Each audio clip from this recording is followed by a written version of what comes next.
श्री विदुर जी महाराज धृतराष्ट्र जी को उपदेश कर रहे हैं कि महाराज,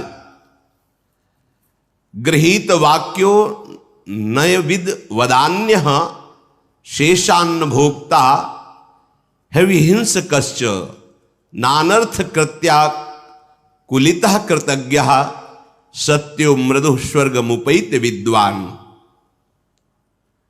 जो अपने गुरुजनों की, बड़ों की आज्ञा नम्र होकर स्वीकार करता है, जी ऐसा ही करेंगे। और जो धर्म का ज्ञान रखता है कि मुझे क्या करना चाहिए, क्या नहीं करना चाहिए, नीतिज्ञ है। जो अपने पास सुख की सामग्री है उसे दूसरों को देने की भावना रखता है। जो भगवत अर्पित प्रसाद अन्न का ही भोग पाता है। बहुत सुंदर बात है। जो गुरुजनों की आज्ञा मानने के लिए नम्र रहता है। अब वो तो कहते हैं तो करना ही पड़ेगा, एक ये बात हो गई। और एक बात हो गई, बहुत प्रसन्न होकर हमें जो आज्ञा हुई पालन, हमारा सौभाग्य है नम्र होकर गुरुजनों की आज्ञा का पालन करना। आपको पता होना चाहिए कि आपके लिए क्या अधर्म है, क्या धर्म है, क्योंकि शास्त्रों में बहुत धर्म का वर्णन है। तो आप किस मार्ग के पथिक हैं, आपका धर्म क्या है, ये आपको पता होना चाहिए। सत्संगी को पता होता है। और जो आपके पास अच्छी अच्छी सुख सामग्री है, जिसमें तुम्हारा मन लालायित है, उस सामग्री को, खान पान आदि की, उसको विभाजित करके ही पाओ, दूसरों को पवा दो। थोड़ा मात्रा में आप लो, इससे क्या होगा, आप इंद्रिय विजयी हो जाएंगे। भगवत अर्पित ये नियम ले ले कि बिना प्रभु को अर्पित किए हम कुछ नहीं पाएंगे। भले आप नौकरी में, आपके हाथ में जो आया, आप एक क्षण रुकिए, आराध्य देव का स्मरण कीजिए, राधा वल्लभ लाल कीजिए, मन में ही बोल दिए प्रिया प्रीतम, हे प्रभु आपको अर्पित, फिर हो गया, इतने से ही हो जाएगा। बिना स्मरण किए, अर्पित किए, जो आप पाओगे, आपकी बुद्धि भ्रष्ट हो जाएगी, पतित हो जाएगी। जल भी बिना नाम लिए नहीं पी, राधा वल्लभ लाल की जय, अर्पित किया, पी। जो हिंसा रहित आचरण करता है, बहुत शानदार। हम किसी भी जीव को मारे नहीं। देखो, हमारा अधिकार है जैसे इस सृष्टि में रहने का, ऐसे हर जीव की रचना भगवान ने की, उसका रहने का अधिकार है। जब तक आपका प्रारब्ध कर्म आपको दंड नहीं देता, तब तक कोई जीव आपको हानि नहीं पहुंचाएगा। एक तो ये सुविधाजनक वास है, जैसे शेनपुर और कई ऐसे गंगा के किनारे। सच्ची मानिए, जैसे चीटा होते ना, ऐसे बिच्छू घूमते थे, जैसे केचुआ घूमते, ऐसे सांप घूमते हैं। हजारों वर्ष पुराना जंगल शेनपुर। अब जिधर देखो कहीं सांप केली कर रहे, खेल रहे कोई से। अब जैसे आसन में ऐसे बैठे, सामने बिछा पर सांप ऐसे आ जा रहे। आज भी जाके देख लो, बहुत अगर कटा नहीं होगा तो बहुत बड़ा जंगल। ऐसे पुराने पुराने बरगद की, मतलब सैकड़ों हाथ में एक ही बरगद है, कितने विशाल कदम, तमाल, ऐसे मन में एकदम आह्लादित रहता था। 2 रोटी, इतनी अरहर की दाल, 24 घंटे में केवल इतनी ही सुविधा थी भोजन की। जो भी संत जन रहते, बस इतना है, ना कोई मीठा, ना फल, ना फूल, ना दूध, ना दोबारा रोटी, था ही नहीं। एकदम एकांत शून्य जंगल, तो बस इतना ही था, 2 मोटी रोटी और इतनी अरहर। और मन हर समय आह्लादित, क्योंकि वहां कोई विषय पदार्थ नहीं, कोई विषयों का प्रवेश नहीं।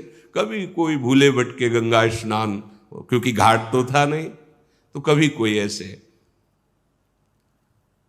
पर अगर आपके प्रारब्ध, उस समय ये विचार कर, जैसे मन कहता कहीं तो होता कि अगर है तो तुम तिजोरी में बंद हो जाओ, काट लेगा, नहीं है तो ऊपर से निकल जाएगा, काटेगा नहीं। पक्का विश्वास रखो ना, तो शांत। अब जहां आंख मूंदे ध्यान कहीं ऐसा, फिर उसको समझाना पड़ता, नहीं ऐसा नहीं, धीरे धीरे काफी समय वहां रहे, एकदम मन निश्चिंत हो जाता। कभी किसी कीड़े ने नहीं काटा, विश्वास करो। अरे सांप मार दो, क्यों मार, उसका सृष्टि में रहने का अधिकार नहीं है क्या? अरे नहीं, काल है, काल को तुम मार सकते हो क्या? नहीं, ऐसा नहीं। किसी भी जीव को नहीं, ऐसे मारना नहीं।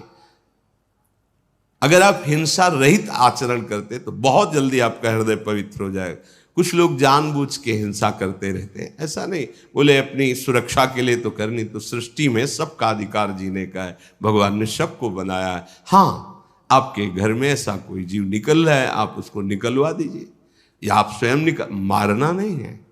कोई भी जीव किसी को ऐसे नहीं काट सकता जब तक उसका प्रारब्ध नहीं। प्रारब्ध है तो बचा नहीं सकते, वो वहीं जाके काटेगा जहां नियत है, तुम चाहे जितनी व्यवस्था कर लो। अनर्थपूर्ण कार्य उपासक को कभी नहीं करने चाहिए। अनर्थपूर्ण, जिससे दूसरों को दुख पहुंचाए, जो धर्म रहित, ऐसे आचरण नहीं करें। विदुर जी महाराज कह रहे, जब हम बोले तो सत्य बोलने की चेष्टा, क्यों बेमतलब झूठ का पाप लेते हैं? मतलब बुद्धि काम नहीं कर रही, बेमतलब झूठ बोल। अगर किसी के प्राण बच रहे हैं, कोई बहुत बड़े लाभ की वृत्ति किसी को मिल रही है, चलो भाई, नहीं तो सत्य बोलो। क्यों आप झूठ बोल? बिल्कुल खेल खेल में ढेर सारा झूठ बोल देते हैं, क्यों बोलते हो? ये वाणी की मलिनता आपके हृदय को मलिन करती रहेगी। सत्य वचन बोलने चाहिए और स्वभाव कोमल बनाना चाहिए। ऐसा उपासक बहुत शीघ्र भगवत सिद्धि को प्राप्त कर लेता है। कुल की रक्षा का विचार करो महाराज, धृतराष्ट्र से कह रहे हैं। सिद्धांत है, अगर शरीर का कोई एक अंग पूरे शरीर की हानि पहुंचा रहा हो तो उसे कटवा देना चाहिए। अगर कुल का एक पुरुष पूरे कुल का नाश कर रहा हो तो उसका त्याग कर देना चाहिए। अगर एक परिवार पूरे ग्राम का नाश कर रहा हो तो उस परिवार का त्याग कर देना चाहिए। यदि एक ग्राम पूरे देश का नाश कर रहा हो तो उस ग्राम का, गांव का त्याग कर देना चाहिए। और आत्म प्राप्ति के, आत्म अनुभव के लिए पूरे विश्व का त्याग कर देना चाहिए।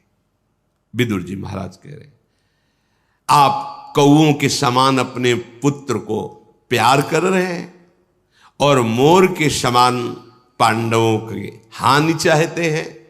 सिंह को छोड़कर सियार का आश्रय ले रहे। महाराज, भला आपका मंगल होगा? आप विचार कीजिए। पुत्र उत्पन्न किया जाता है ऋण भार से मुक्त होने के लिए। यदि वो पुत्र कुमार्गगामी हो तो पितरों सहित माता पिता सबको नरक पहुंचा देता है। इसलिए महाराज, आप सावधान हो, आपके पुत्र कुमार्गगामी हैं। यदि पुत्र शयाना हो जाए, कर्तव्य का निर्णय करने योग्य हो जाए, अगर पुत्री है और उसका किसी वर के साथ पाणिग्रहण कर दिया जाए, तो फिर गृहस्थ को चाहिए कि वो मुनि वृत्ति धारण करके अपने जीवन का चरम परम लक्ष्य प्राप्त करे, अर्थात भगवत प्राप्ति में।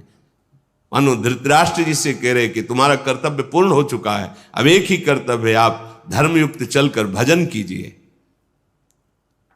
फिर सुन लीजिए, पुत्र उत्पन्न करना, ऋण भार से मुक्त होना है। पितरों का और इस सृष्टि का हमारे ऊपर ऋण है। यदि हमारे पुत्र कुमार्गगामी हैं तो पितरों सहित माता पिता को नरक पहुंचा देते हैं। यदि पुत्र शयाना हो जाए, कर्तव्य का निर्णय करने लायक हो जाए, तो अपनी गृहस्थी का भार उसको सौंप दे, पुत्रियों का पाणिग्रहण संस्कार कर दे और स्वयं मौन व्रत धारण करके, ज्यादा उपदेशक नहीं, अपने आचरण सुधारे और भजन करके भगवत प्राप्ति करे। मुनिवृत्ति से रहे। मुनिवृत्ति मननशील महात्मा, हर समय भगवान के नाम रूप का चिंतन, आत्मस्वरूप का चिंतन, जो संपूर्ण प्राणियों के लिए हितकर हो, अपने लिए परम लाभदायक हो और ईश्वर अर्पण बुद्धि से किया जाए, वही कर्म सिद्धि प्रदान करता है। फिर सुन लीजिए, हितम यत् सर्वभूताना मात्मनश्च सुखावहम तत्कुर्यादीश्वरे हृतन मूलम सर्वार्थ सिद्धये। जो संपूर्ण प्राणियों के लिए हितकर हो, अपने लिए सुखद परम लाभ प्रदान करने वाला हो और भगवद अर्पण बुद्धि से किया गया हो, वो कर्म सिद्धि प्रदान करता है, अर्थात वो कर्म योग हो जाता है और उसे भगवत तत्व का बोध प्राप्त होने की क्षमता आ जाती है। जो अर्थ चाहता हो, धन, अर्थ सिद्धिम परामिच्छन धर्म मेवादिश्चरेत न ही धर्मा दपैत्यर्थ स्वर्ग लोकादि वामृतम। जो अर्थ की सिद्धि चाहता हो, धन चाहता हो, उसे पहले समझ लेना चाहिए कि धर्म का आचरण करने पर ही धन टिकता है। जैसे स्वर्ग में अमृत पान करने को मिलता है, ऐसे धर्मात्मा पुरुष को अर्थ की सुविधाएं अपने आप प्राप्त होने लगती हैं। कोई सोचता है कि धर्म से चलने वाले को कष्ट बहुत मिलता है, ऐसा नहीं है। क्या अधर्म से चलते हैं तो उनको सुख मिलता है क्या? देखो आप, कभी कभी अधर्म चलने वाला सुखी दिखाई देता है लेकिन वो पुण्य का संयोग चल रहा है। कभी कभी धर्म में चलने वाला दुखी दिखाई देता है लेकिन वो पाप का संयोग चल रहा है। इस समय पुण्य और पाप दोनों कर्मों का प्रभाव जीवन में दिखाई देता है। इसलिए जो अर्थ की सिद्धि चाहता हो उसे धर्म पर दृष्टि रखनी चाहिए। अगर धर्म नहीं तो अर्थ टिकेगा नहीं, वो नष्ट हो जाएगा। जिसकी बुद्धि पाप से हटकर कल्याण मार्ग में लग जाती है, वो संसार को भी जान जाता है और भगवान को भी जान जाता है। पाप कर्म करने वाला ना प्रभु को जानता है, ना अपने आप को जानता है, ना संसार को जानता है। भटकना। जो धर्म से चलता है, पाप से बुद्धि हटा लेता है, वो प्रभु को भी जान जाता है, अपने को भी जान जाता है और संसार के रहस्य को भी जान जाता है। मनो विदुर जी कह रहे, महाराज पाप कर्म से आप अपनी बुद्धि को हटाइए। राजन, ऊर्ध्वम प्राणा हृत्क्रामंती यूनः स्थविर आयति प्रत्युत्थानाभिवादाभ्यम पुनस्तान प्रतिपद्यते। जब कोई महापुरुष पधारे अपने से बड़ा तो प्राणों का उत्क्रमण होने, ऊपर उठने लगते हैं। यदि आप खड़े नहीं हुए तो आपकी प्राण शक्ति कमजोर हो जाएगी। अगर कोई आपसे ज्ञान वृद्ध वयोवृद्ध आ रहा है तो आप खड़े हो जाइए। इससे आपकी प्राण शक्ति बलवान होगी, आयु बढ़ेगी, बुद्धि पवित्र होगी। यदि आप उठे नहीं तो आपके प्राण कमजोर हो जाएंगे, प्राण शक्ति कमजोर हो जाएगी। देखो ना कैसी कैसी भावनाएं, कितनी बुद्धि कमजोर, कितने शरीर कमजोर हो रहे हैं, आत्मबल क्षीण हो रहा है। क्यों? धर्म का आचरण नहीं है। रोज माता पिता के उठ के चरणों में माथा रखना, भगवत स्मरण करना, धर्म पूर्वक आचरण। अभी देखो तेज आ जाएगा, बुद्धि आपकी प्रवीण हो जाएगी, आपके प्राण बलिष्ठ हो जाएंगे। ऊर्ध्व प्राणम हृत्क्रामंती। जब कोई महापुरुष पधारता है, आप खड़े नहीं होते, आप प्रणाम मुद्रा में नहीं होते, तो आपकी आयु, प्राण, आत्मबल ये सब कमजोर हो जाएगा। इसमें लाभ है, एक तो मर्यादा भी है और लाभ भी है। इसलिए महाराज, अगर आप में खड़े होने की सामर्थ्य है, कोई महापुरुष पधारे तो उठ करके हाथ जोड़कर नमन मुद्रा में खड़े हो जाना चाहिए। धीर पुरुष को चाहिए कि जब कोई साधु पुरुष पधारे तो उसे भगवत स्वरूप भाव से देखे, मानो मेरे भगवान पधार रहे हैं। ऐसे पहले उनको खड़े होकर के नम्रता पूर्वक हाथ जोड़ करके प्रणाम मुद्रा, फिर आसन, फिर जल आदि के द्वारा चरण पखारना, फिर कुशल मंगल पूछ करके उनसे आज्ञा के लिए हाथ जोड़कर प्रार्थना, क्या आज्ञा है आपकी, क्या सेवा करें। जो क्रोध करने वाला है वो इन आचरणों को कभी धारण नहीं कर सकता, क्योंकि क्रोध कामना से उत्पन्न होता है और कामी पुरुष में इतनी क्षमता नहीं होती कि वो ऐसे मंगलमय आचरणों का निर्वाह कर सके।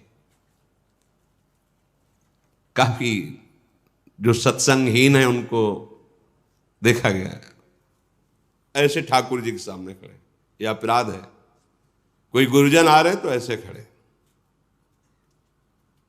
अरे नहीं भाई, इतने में क्या चला जाता है प्रभु के सामने, भगवत प्रेमी महात्माओं के, इससे तुम्हारा मंगल होगा। वो ऐसे अभिमान है ना, ऐसे ये तुम्हारा अभिमान ही तुम्हारे लिए काफी है नष्ट करने के लिए, कोई और दूसरा नष्ट नहीं कर सकता। आपका अभिमान, आपका ज्ञान, आपकी ये मनचली वृत्ति ही आपको नष्ट कर देगी। जो कभी क्रोध को बाहर प्रकट नहीं होने देता, जो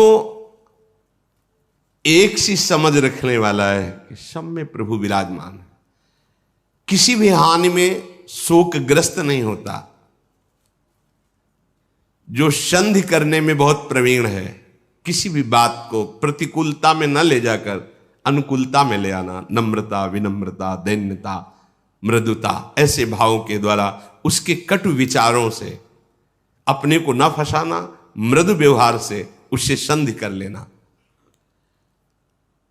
जो प्रिय अप्रिय में समान भाव रखता है वो सन्यासी ही कहा जाता है, चाहे घर में रहे चाहे बाहर रहे।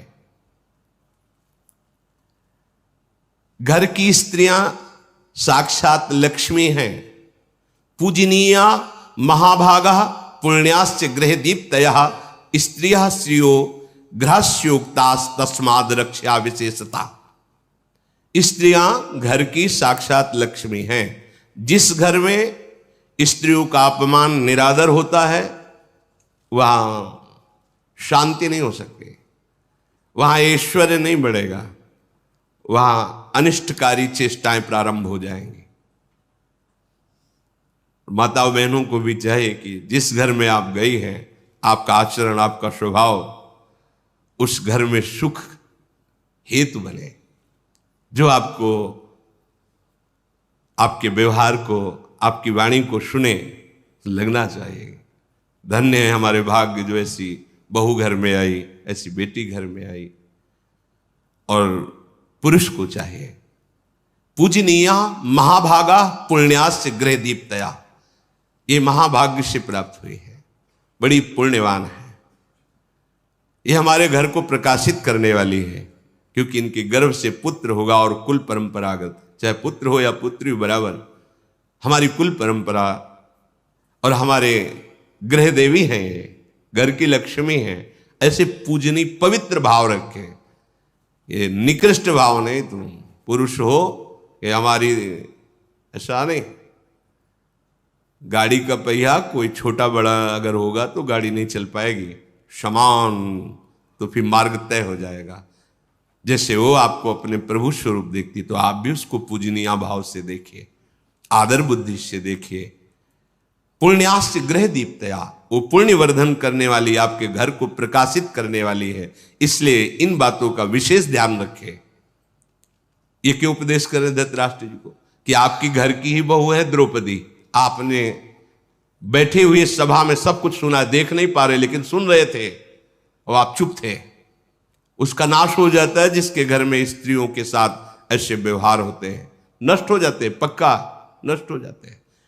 और जो स्त्रियां ऐसे क्रूर कर्म करती हैं वो भी दुर्गति को प्राप्त होते हैं। ऐसा नहीं कि एक ही पक्ष, दोनों पहिए समान होने चाहिए तब वो गाड़ी यात्रा सही करती है। ऐसे ही ये गृहस्थ धर्म की यात्रा है, पति और पत्नी दोनों एक दूसरे को प्राण भाव समर्पित करके, एक दूसरे से मन मिला करके भगवत आराधना करते हुए गृहस्थ धर्म में चले तो भगवत प्राप्ति दोनों को हो जाएगी। वो मित्र नहीं है जिसको ज्ञान ना हो और मन बस में ना हो, ऐसे को कभी मित्र नहीं बनाना चाहिए। आजकल फ्रेंड उसी को बनाते हैं जो जितनी गंदी आदत सिखा सके, नशा करना, गंदे आचरण करना। बोले दोस्त हैं भाई, ये हमारे सब दोस्त हैं, आज पार्टी होगी गंदगी की, गंदा खाना पीना, गंदे आचरण करना, गंदे दृश्य, गंदा बोलना, ये पार्टी होगी। नहीं भाई, शास्त्र कहता है नाश्वहतम परमम मंत्रम भारतार्हति वेदितुम अपंडितो वापि सुहृत पंडितो वाप्या नात्मवान। जो हमें अच्छा ज्ञान नहीं देता वो हमारा कभी मित्र नहीं हो सकता। मित्र की परिभाषा कुमार्ग से निवारण करके सुमार्ग में, सन्मार्ग में चलावे, वही मित्र है। कुपथ निवार्य सुपंथ चलावा, गंदे मार्गों से हटाकर अच्छे मार्गों में ले।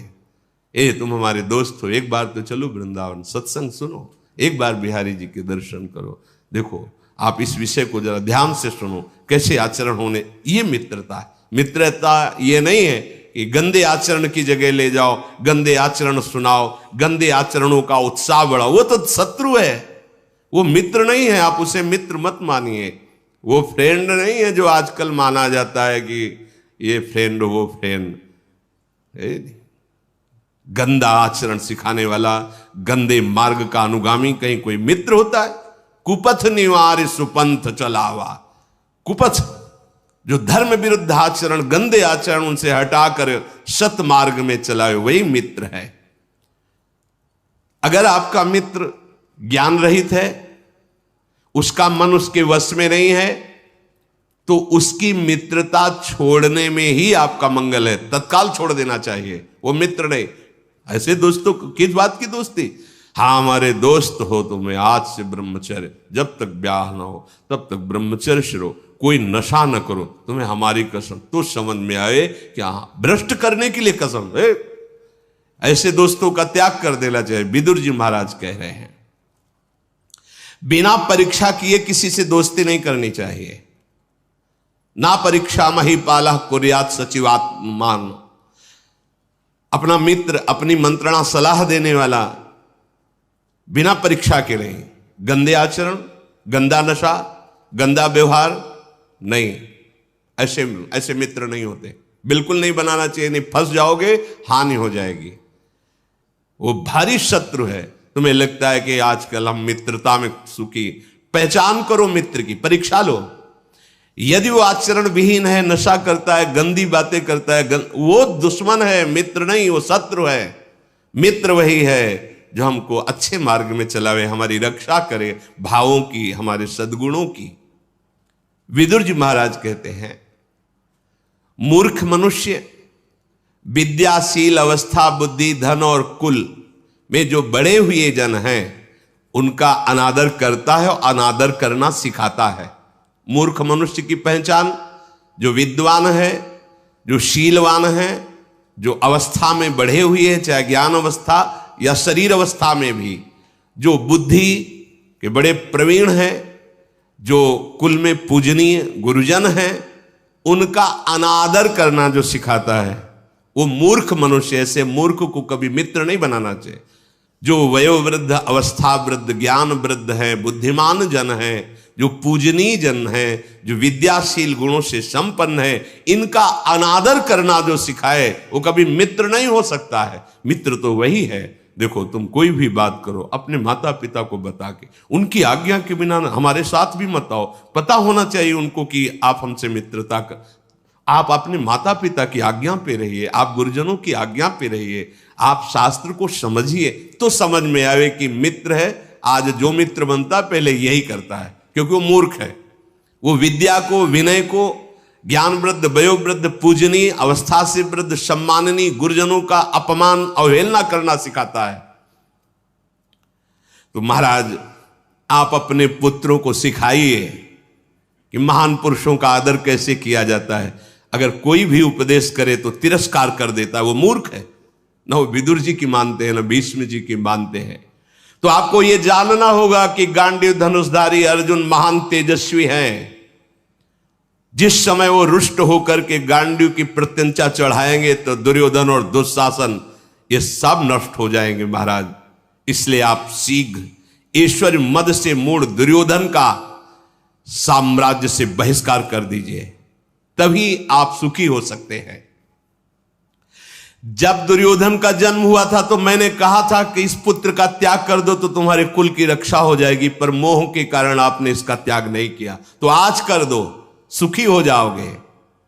जो दूसरों में फूट डालने वाले स्वभाव वाला होता है, जो कामी होता है, निर्लज्ज होता है, सठ होता है, पाप करने में सकुचाता नहीं है, ऐसा कोई भी हो उसको अपने सानिध्य में नहीं रहने देना चाहिए। बिल्कुल विदुर नीति है। जो दूसरों में फूट डालने वाले स्वभाव वाला हो, जो कामी पुरुष हो, निर्लज्ज हो, दुष्ट हो, और पाप करने में सकुचाता न हो, वो कोई भी हो, उसका सानिध्य स्वीकार नहीं करना चाहिए। समर्थ है महाराज आप विचार कीजिए, पांडवों ने 5 गांव मांगे हैं, आप आधा राज्य दे दीजिए। अगर आप ऐसा नहीं करते तो संसार में अपयश होगा और आपके पुत्रों का नाश होगा। महाराज, पांडवों को अथवा अपने पुत्रों को किसी की भी हानि सुनोगे तो आप बैठ के जलोगे। इसलिए आप जितना हम उपदेश के उस पर विचार कीजिए। महाराज, इस जीवन का कोई ठिकाना नहीं है। अगर आपसे अधर्म बन जाएगा तो आप अपनी सुखद सैया पर बैठकर पछताओगे और जलोगे, सोचोगे, इसके सिवा कुछ हाथ नहीं लगेगा। जीवन का कोई ठिकाना नहीं। अगर आपसे अपराध बन गया, पाप बन गया, तो पाप आपको जलाएगा, चाहे जितनी सुखद सैया पर आप बैठे हो। अत्यंत कुशल, विश्वसनीय विद्वान के द्वारा उपदेश किया हुआ ज्ञान कभी व्यर्थ नहीं होता। कर्तव्य का ज्ञान अगर विद्वान पुरुष से प्राप्त हो रहा है और उसका अनुष्ठान न किया जाए तो उसका कोई महत्व भी नहीं होता। जो सुना है उसका मनन करो और उसका अनुष्ठान करो। विवेकी पुरुष को चाहिए कि जिसमें अभिमान झलकता हो वाणी में, चेष्टा में, जो बहुत क्रोधी स्वभाव का हो, जो साहस के साथ अधर्माचरण करता हो, धर्महीन हो, ऐसे पुरुष को कभी मित्र न बनाए।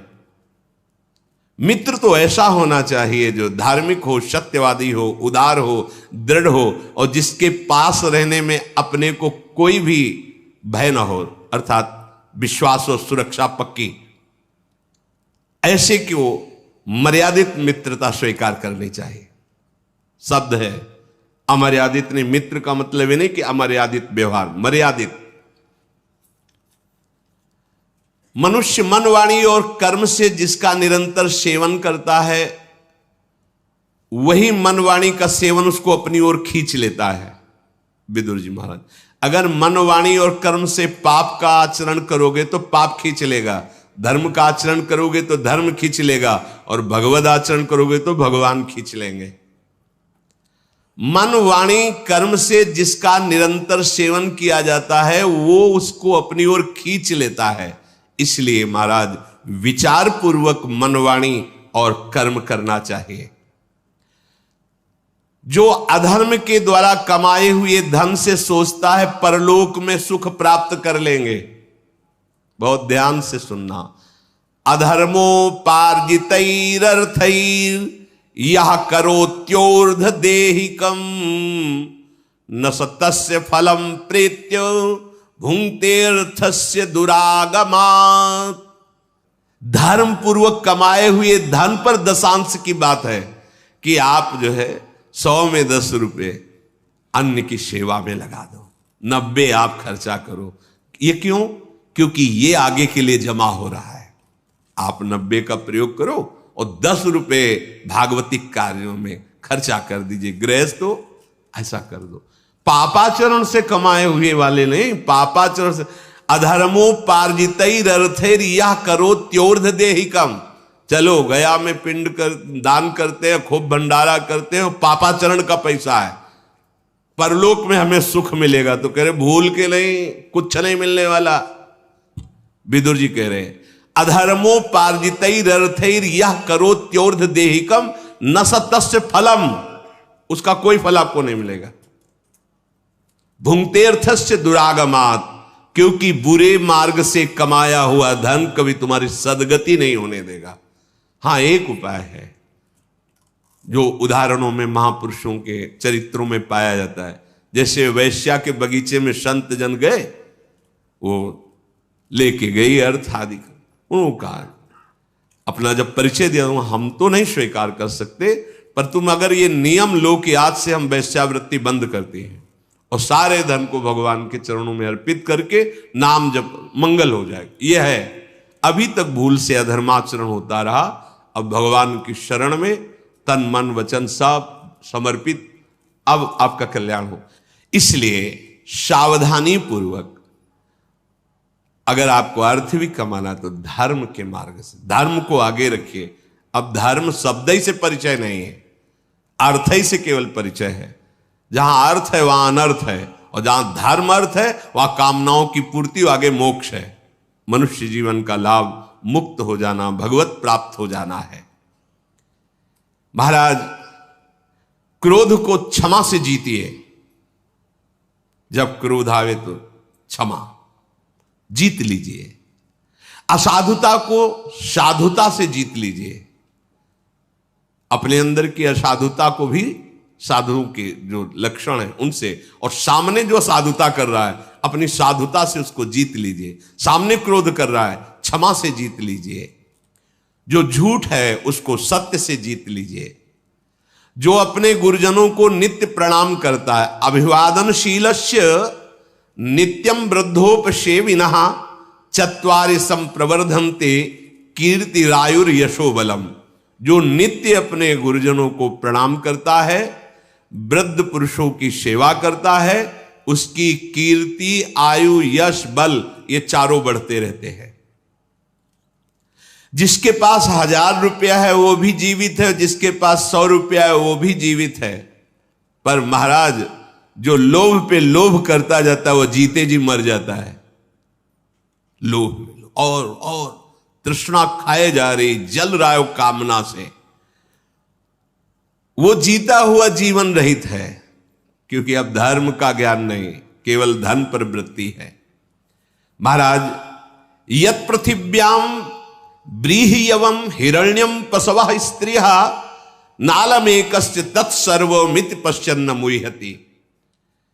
अगर जितनी पृथ्वी है, जौ धान्य है, जितनी स्त्रियां हैं, स्वर्ण, पशु, सारे भोग सामग्री एक पुरुष को दे दिए जाए तो भी उसको कभी तृप्ति नहीं हो सकती, क्योंकि मायाकृत है। इसलिए महाराज, विचारवान होकर आधा राज्य पांडवों को दे दो और आधे पर आप झूठ बोल करके जो उन्नति करता है, ध्यान दीजिए, वो उन्नति उसके पतन का कारण बनेगी। आज भले दिखाई दे रहा है पर ऐसे गिरोगे संभल नहीं पाओगे। अनृतेच समुत्कर्षो, जो छल कपट झूठ के द्वारा अपनी उन्नति चाहता है, जो गुरुजनों की चुगली करता है, श्रेष्ठ पुरुषों की, अच्छा हमने तो ऐसा ऐसा समझा, हमने तो ऐसा ऐसा दिया, अरे कुछ नहीं ऐसा।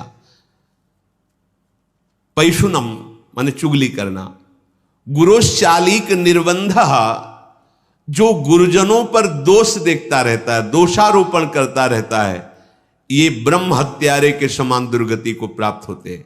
जो झूठ से, कपट से उन्नति प्राप्त करता है, जो दूसरों की, श्रेष्ठ जनों की चुगली करता है, जो गुरुजनों पर दोषारोपण, दोष दर्शन करता है, ये तीनों ब्रह्म हत्यारे हैं। तीनों ब्रह्म हत्यारे के समान दुर्गति को प्राप्त होते हैं।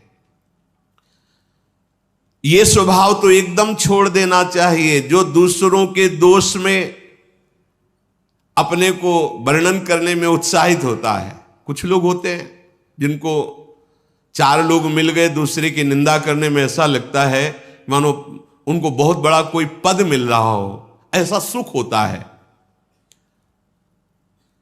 जो दूसरों की निंदा करते हैं, कभी किसी की सेवा नहीं, सेवा का अभाव होता है, और अपनी प्रशंसा 4 लोगों के बीच में बैठ के कहते हैं और बड़ा उतावलापन दिखाते हैं कार्य में। ये अपने सुख, अपने वैभव, अपने आनंद की वृत्ति का नाश करने वाले स्वयं होते हैं। अपनी प्रशंसा और दूसरों की निंदा यह नाश का कारण है। बहुत सावधान रहना चाहिए। अपनी प्रशंसा, आत्म प्रशंसा। असूयैक पदम मृत्यु रतिवादा स्त्रियो वधा अशुश्रूषा त्वरा श्लाघा विद्याया सत्र वस्त्रया। मानो अपने ऐश्वर्य का वध कर रहा है, अपने आगे सुख का नाश कर रहा है। जो अपनी प्रशंसा करता है, दूसरों की निंदा करता है, और सेवा का अभाव है और उतावलापन है।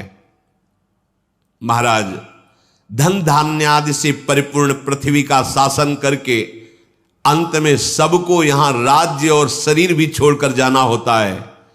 बड़े बड़े बलवान, बड़े बड़े चक्रवर्ती सम्राट चले गए, इस पर दृष्टि डालिए आप। विदुर जी महाराज कह रहे, महाराज पुत्र को बड़े उत्साह के साथ पाला जाता है, और जब अधर्म आचरण बन जाते हैं तो वही पुत्र यौवन में मर जाता है। अधर्म आचरण, जैसे पीछे वर्णन हुआ था अकाल मृत्यु, ऐसे ऐसे आचरण करोगे तुम्हारी पूर्ण आयु नष्ट हो जाएगी। अब मनुष्य जब अपने जवान पुत्र को उठा करके घर से बाहर स्मशान की तरफ ले जाता है तो उसके हृदय में क्या होता है आप विचार कीजिए। धृतराष्ट्र से कह रहे, पहले उसके लिए जो बड़ी बड़ी बातें सोची थी, आज वो उसका शव लेकर के करुणा से विलाप करता हुआ जाता है और काष्ठ की चिता में काष्ठ की भांति उसको रख के जला देता है। फिर अब उस मरे हुए का क्या धन, क्या राज्य, क्या वैभव। अगर शरीर ना जलाया जाए तो पशु पक्षी नोच नोच के खा जाते, गाड़ दिया जाए तो कीड़े पड़कर नष्ट हो जाता है। वो केवल अपने किए हुए पाप और पुण्य को साथ ले जाता है। इसलिए महाराज अग्नि में जिसके शरीर को भस्म कर दिया गया, सब कुछ यहां छूट गया। जिसके लिए वो पाप कर रहा था, अधर्म कर रहा था, तो आप विचार कीजिए उसने अपना भला किया कि बुरा किया। लोक परलोक, ऊपर नीचे, कोई ऐसा लोक नहीं जहां ज्ञान न फैला हो। महाराज आप इस अज्ञान को नष्ट कीजिए, अपने मोह को हटाइए और धर्म का निर्णय कीजिए। महाराज जो केवल अपनी रसेंद्री और जनेंद्री के ही सुख में फंसा रहता है, हाथ पैर की, नेत्रों की, कानों की कोई सुरक्षा नहीं। क्या कान में जो आया सुन लिया, नेत्र में आया जो देख लिया, वाणी में आया जो बोल दिया, यही नारकी पुरुष का लक्षण है। ये नरक जाएगा, इसका लक्षण है। ये स्वयं धर्मराज बोल रहे हैं विदुर जी। बहुत ध्यान से ये सत्संग अपने जीवन को परम मार्ग में, सत्य मार्ग में चलाने वाला है। अगर हम एक एक बात समझे तो एक उपासक आए थे, वो कह रहे थे मुझे बहुत भय लग रहा है, जब आपके सत्संग सुनते तो रूह कांप जाती कि हमसे तो बहुत गलतियां हुई। अच्छा हो रहा है, आप भयभीत होकर अगर हमारे प्रभु की शरण में आ जाओगे तो आप निर्भय हो जाओगे, परम पद के अधिकारी हो जाओगे। महाराज उपासक को चाहिए प्रतिदिन 2 टाइम तो स्नान करे ही, प्रातः और सायं। आपको शौच लगे या न लगे, संध्या क्रिया होनी चाहिए आपकी, सायं क्रिया। मध्याह्न में अगर आप थोड़ा भी विश्राम किए, फिर इसके बाद आपके जो नित्य दिनचर्या हो, उसका शौच से कोई लेना देना नहीं कि शौच नहीं आई नहीं। आपकी दिनचर्या होनी चाहिए। आप साधु हैं, आपकी एक दिनचर्या होनी चाहिए। साधक को प्रतिदिन जल से 2 बार स्नान करना चाहिए। जैसे बिना यज्ञोपवीत का ब्राह्मण जल या अन्न पाने का अधिकारी नहीं उस समय, जब तक यज्ञोपवीत अगर टूट गया है तो दूसरा डालो। ऐसे ही उपासक को, वैष्णव उपासक को तिलक कंठे, स्नान के तुरंत बाद 12 तिलक की रचना होनी चाहिए। ऐसा नहीं कि अब ऐसे जैसे अपने सुबह चलते हैं तो प्रगट में तिलक गीली रच का नहीं होता, पर सूखी रच से पूरे शरीर को अभिषिक्त करके और तिलक की रचना सूखी रच से करते हैं। फिर यहां आकर के गीली रच से तो रचना करते, एक क्षण भी नहीं बिना तिलक के नहीं। अगर मुख धोया तो सूखी रच ली बहुत जल्दी में, तो ऐसे तिलक की रचना कर ली। अब वो दिखाने के लिए नहीं दिखाई देता, पर वो संस्कार किए हैं, तिलक लगाए हैं। अब जब बाहर अपनी समय दिनचर्या, तो फिर तिलक रचना।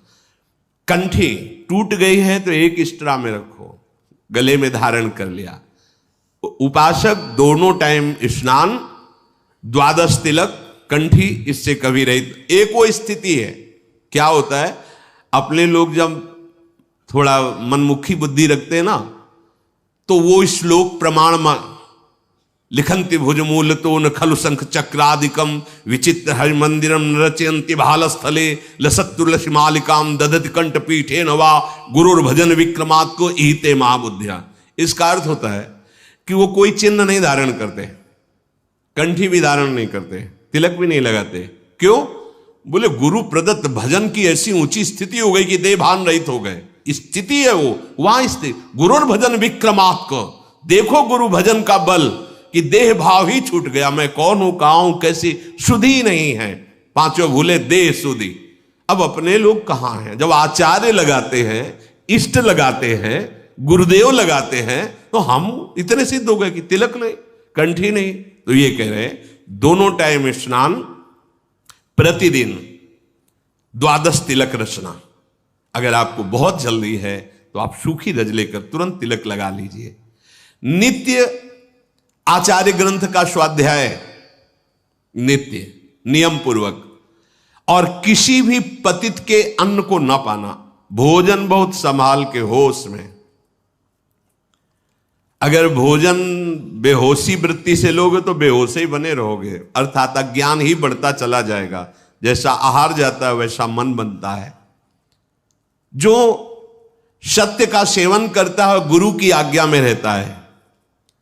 नित्योदकी नित्य यज्ञोपवीति नित्य स्वाध्यायी पतितान वर्जी सत्यम ब्रुवन गुरुवे कर्म कुर्वन न ब्राह्मणश्च्यवते ब्रह्मलोकात्। जो सदैव 2 बार स्नान करता है, जैसे ब्राह्मण यज्ञोपवीत धारण करता है, ऐसे वैष्णव होकर कंठी तिलक धारण करता है, शास्त्र का स्वाध्याय, आचार्य ग्रंथ का स्वाध्याय करता है, पतितों के अन्न का त्याग कर देता है, सत्य पे चलता है, सत्य बोलता है और गुरु की सेवा अर्थात गुरु की आज्ञा में रहता है, वो कभी ब्रह्म से विलग नहीं होता, अर्थात ब्रह्म स्वरूप में स्थित हो जाता है, वो ब्रह्म स्थिति को प्राप्त हो जाता है। धृतराष्ट्र जी बोले, विदुर जी आपकी वाणी सुनते सुनते मेरी श्रवणेंद्री को तृप्ति नहीं हो रही, बहुत गूढ़ बातें तुम कह रहे हो। विदुर जी ने कहा और भी गूढ़ बातें हैं, पर मैं उन्हें तुम्हें बता नहीं सकता, क्योंकि मेरे बोलने का अधिकार नहीं है। मैं एक शूद्रादासी से प्रकट हुआ हूं, यद्यपि उसको मैं जानता हूं, पर उपदेश करने का अधिकार ब्रह्म ऋषि को ही है। इसलिए इससे और गूढ़ बात जो आप पूछ रहे हो, तत्व को मैं जानता हूं, अर्थात सुन के हृदय में सब कोई धारण कर सकता है, पर उपदेश देने का अधिकार विदुर जी कह रहे हैं कि यह अधिकार केवल ब्रह्म ऋषि को है, आत्मज्ञान का उपदेश करने का अधिकार।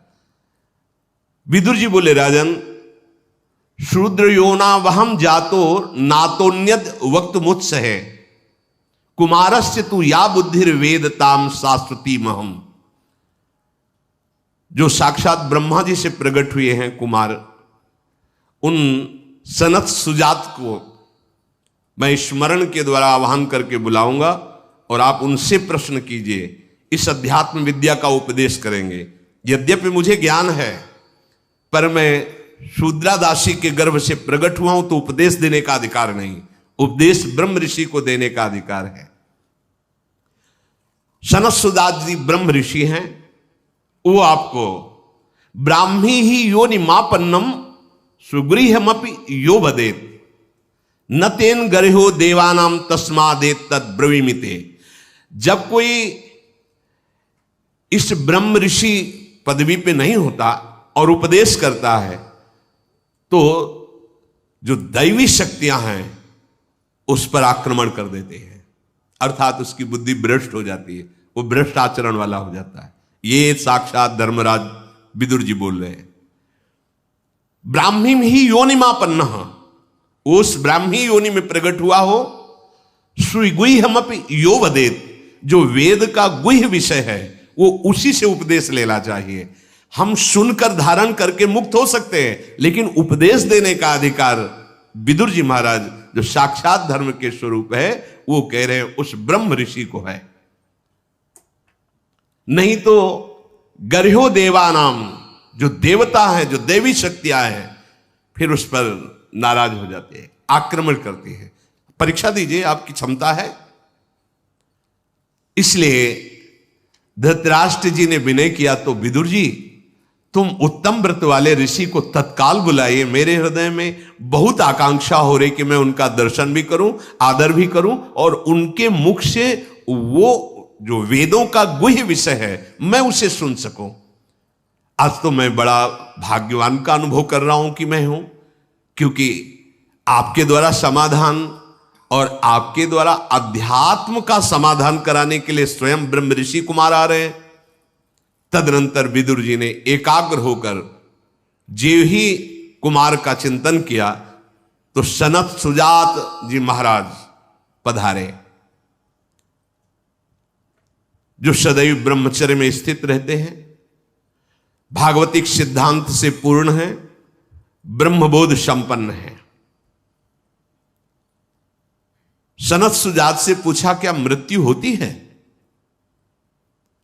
सनत सुजात जी उत्तर देते हैं, वो शेष चर्चा आगे। श्री राधा वल्लभ लाल की